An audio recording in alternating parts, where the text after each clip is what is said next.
ચોટીલા જાતો હોય, કોઈ દ્વારકા જાતો હોય, કોઈ જાતો હોય, એમાં કઈ 2-3 મહિના નીકળી જાય. તમારા ઘેર મા બાપ મરે કે તો માથું બોળી લાલ રૂમાલી નોસીને કે 15 દાડા થી બેહી ઓગણે ને ઓગણે બહુ પાડી એની ચીડી હવા મહિનો ફેર કે થાળી કરો ને બધું હગાવાલો તેડાવો. કારતક સુદ પુણ્યમાં આવે ને ફેર હગાવાલો તેડાવો. તમને નવરે જ જોઈ શકે ભણવાની. અને અમે તો કઈ શિક્ષણ અપનાવી લીધું. ચમ અપનાવી લીધું? તમારા ત્રાસ.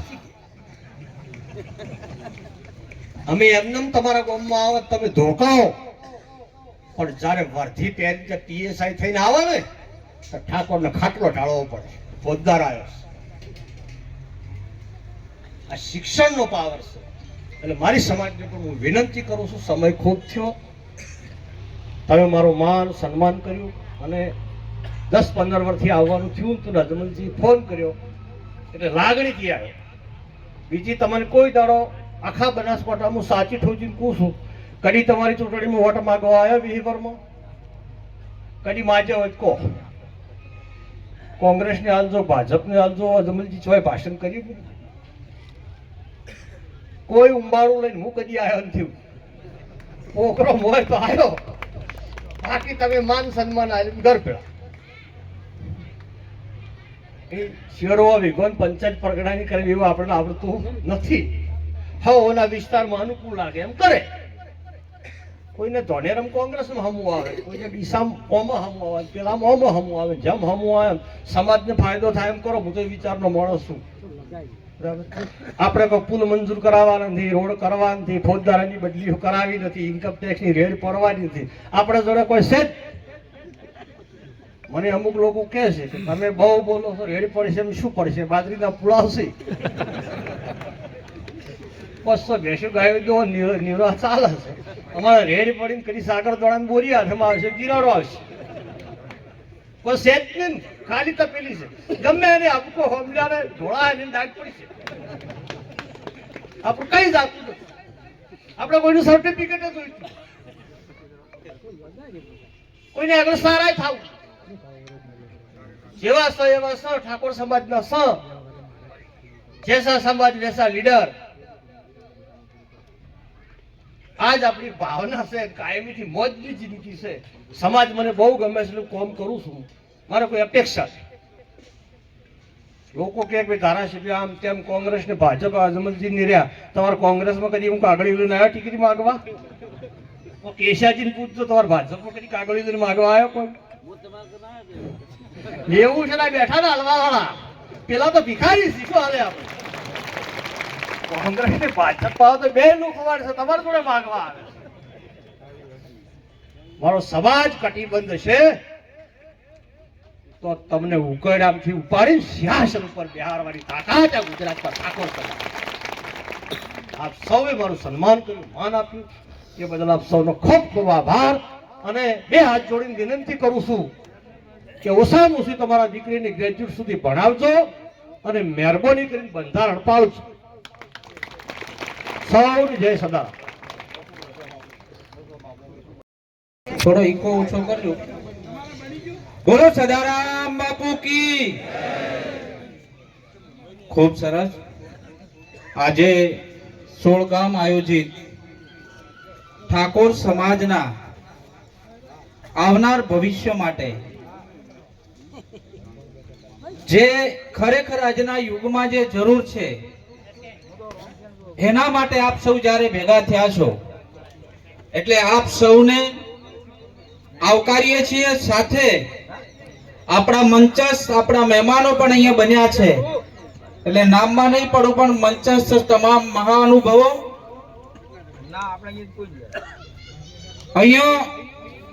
આજે કોઈ રાજકીય વાત નથી કરવાની.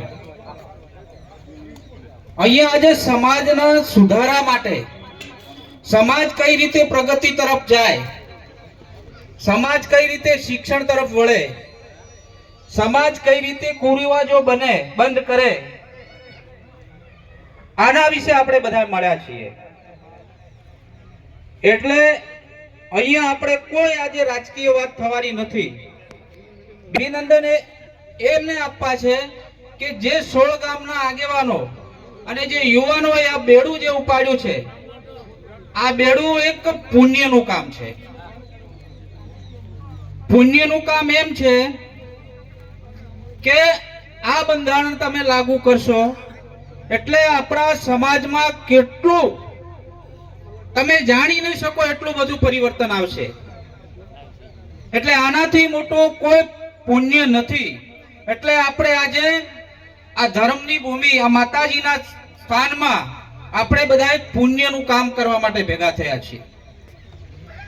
અને આપ સૌ મોટી સંખ્યામાં આવ્યા છો.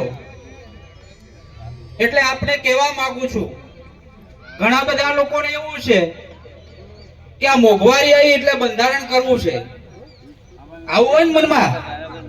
એવું નથી. આ મોંઘવારી તો એ વધવાની જ છે, એ પાછી નહીં પડવાની. પણ આવનાર આપણા સમાજ માટે, આપણા બાળકોનું ભવિષ્ય સુધરે, આવનાર સમયમાં આપણે કઈ રીતે ટકી શકીએ, આજના યુગમાં આપણે ટકવું બહુ અઘરું છે.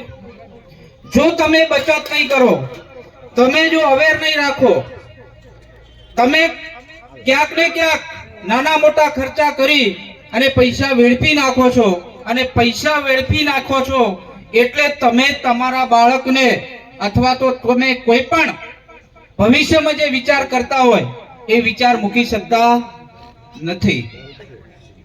એટલે બંધારણ જરૂરી છે. તમને ખબર નહીં હોય, આ ખર્ચા આપણે વર્ષમાં આડેધડ, કોઈ એવો પરિવાર નહીં હોય કે વર્ષમાં 2-3 ખર્ચા તમે આડેધડ ના કરતા હોય. ઠાકોરો કેવા ખબર છે? હમણાં વાત કરી ને ભાઈ, હમણાં કોઈ વાત કરી કે છેલ્લે પટાઈ ખેલેબરા, 2 ઢોલ વગાડી બાર. ખર્ચો થાય કે ના થાય? કોઈ પણ તમે નાના મોટો કાર્યક્રમ કરો તો એના પાછળ ખર્ચો થાય. તમને ખબર નહીં હોય, એક દાખલો આપું છું.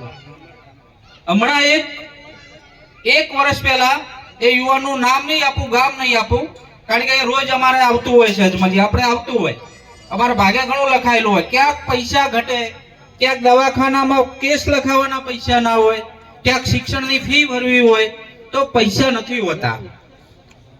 અમે 2-3 છોકરો BHMS અમે યુનિવર્સિટીની અંદર ફાળા કરીને અમે પૈસા એમાં ભર્યા.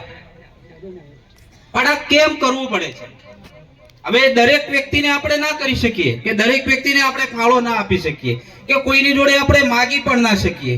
એનું મૂળ કારણ છે આપણે બચત નથી કરતા. આપણે બચત નથી કરતા, એ આપણી મોટી ખામી છે. અને બચત કરીએ, થોડા ઘણા પૈસા, આપણે ખેડૂત છીએ, આપણે બધા ખેતી આધારિત છીએ. કેટલા આમ હાથ ઊંચા કરજો, કેટલા નોકરીમાં છે? ગવર્મેન્ટ નોકરીમાં કેટલા? કોઈ નથી. આપણે બધા ખેડૂત છે, ખેતી આધારિત આપણે બધા બેઠા છીએ. ખેતી પાકે તો બરોબર, ના પાકે તો ઉભા રહીએ છીએ. કોઈના ઘરમાં 50,000 લાખ રૂપિયા બચત હોતી નથી. અગ્રાજી સાહેબ, આ વાસ્તવિક પરિસ્થિતિ આપણી આવી છે. આપણી જોડે બચત ના હોય તો તમે માનો કે BHMS કે BMS કે કોઈ ડિગ્રી MBBS ની લીધી હોય, ફી ભરવી હોય ને અવગણજી સાહેબ, તો ક્યાંથી હોય? આપણી જોડે બચત જ નથી, પૈસો જ નથી. આપણે ક્યાંક ને ક્યાંક લેવા જવું પડે. લગ્નના ખોટા ખર્ચા આપણે કરી નાખીએ. 1-2 મીઠાઈમાં પતી જતું હોય, રોટલી શાક હોય એમાં પતી જતું, આપણે 20-20 આઈટમો બનાવી નાખે. ઘણા લોકો જમીન અડાણી મૂકીને પણ એ પ્રસંગ કરે, મારે આવું કરવું. ડીજે લાવે, ડીજે આવે એટલે કેટલું મોટું નુકસાન ડીજે ની અંદર, ખબર છે તમને? હવે તો એ ડીજે થી હાર્ટ એટેક પણ આવવા માંડ્યા છે. તમારા ડીજે નજીક આવે ને એટલે હૃદય, મને એટલી ખબર છે, એક ડોક્ટર જોડે મેં સાંભળ્યું કે એ ડીજે વાગતું હોય ને જો માના ગર્ભની અંદર બાળક હોય ને તો એ બાળકનું હૃદય પણ ઢીલું પડી જાય છે. એટલો ધ્રુજારો હોય છે અંદર. તમને બધાને ખબર છે. ટ્રાય મારજો, ડીજે ની આગળ ઉભા રહેજો, પછી ડીજે તમે વગાડો એટલે કોઈ યુવાન હોય, એ યુવાન કદી ના પીતો હોય, રેકોર્ડ ઓછું રાખજો,